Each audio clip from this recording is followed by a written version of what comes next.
Merci Madame Florennes. La parole est maintenant à Madame Isabelle Santiago pour le groupe socialiste et apparenté.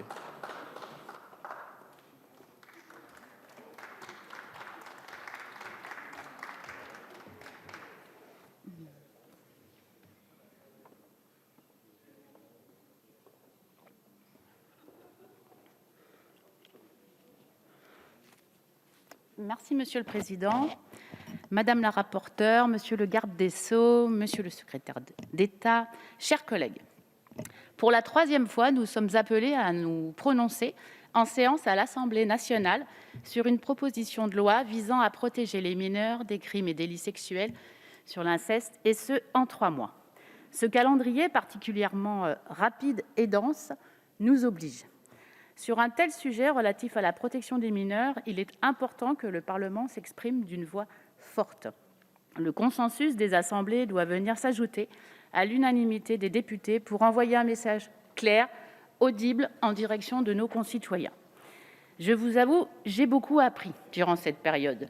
Moi qui n'ai que 6 mois et demi de vie parlementaire, je dois bien reconnaître qu'avec le recul, c'est une chance d'avoir osé déposer ma PPL en arrivant, au nom de mon groupe, et qu'elle soit votée à l'unanimité le 18 février pour fixer un seuil d'âge à 15 ans et dire non, un enfant n'est pas consentant à l'inceste et fixer ce seuil à 18 ans.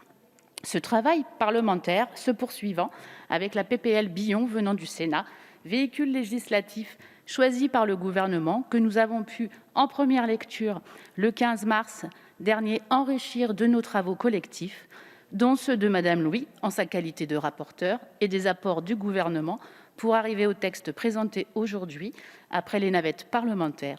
En fait, ce texte est une co-construction de nos assemblées et je m'en félicite. Aussi, à cet instant, je veux remercier Mesdames les sénatrices Billon, Meunier, Madame Rossignol, ainsi que les sénateurs et députés qui se sont mobilisés durant toute cette période, dont Madame la rapporteure, que je salue, ainsi que le gouvernement présent. Cette loi, nous le savons, est très attendue. Mais nous devons rappeler qu'une loi n'est jamais rétroactive. Nous écrivons aujourd'hui le droit pour demain. C'est un premier pas.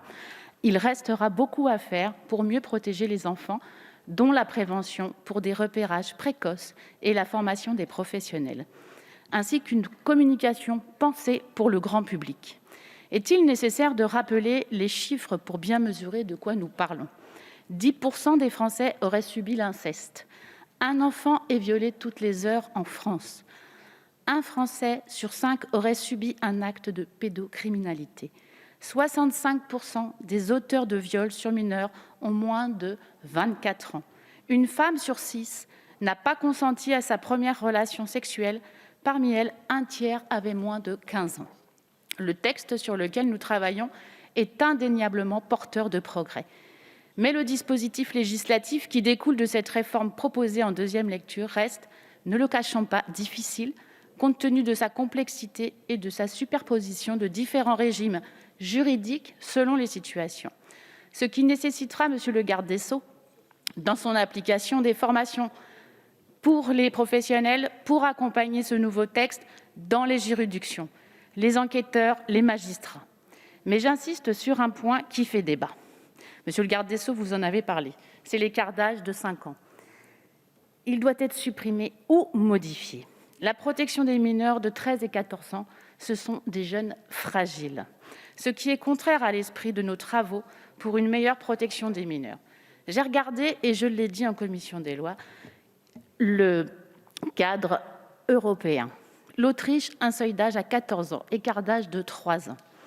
Espagne, seuil d'âge 16 ans, pas d'écart d'âge, juste il regarde l'âge de l'auteur dans sa proximité. Italie, seuil d'âge 14 ans, écart d'âge de 2 ans. Suède, seuil d'âge 15 ans, si faible différence d'âge de minorité.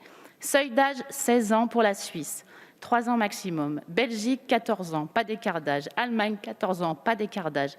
Portugal, 14 ans, pas d'écart d'âge. Royaume-Uni, 16 ans, pas d'écart d'âge. Vous le voyez, nous serions le seul pays d'Europe avec les 5 ans.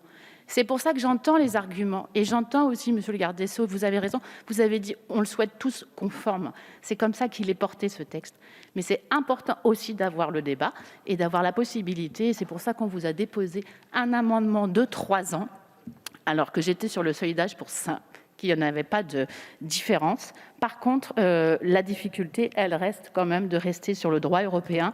En tout cas, pour ce qui concerne des amours adolescentes, j'ai toute confiance dans la capacité d'appréciation éclairée des magistrats quant à l'opportunité d'engager des poursuites ou pas pour un jeune majeur.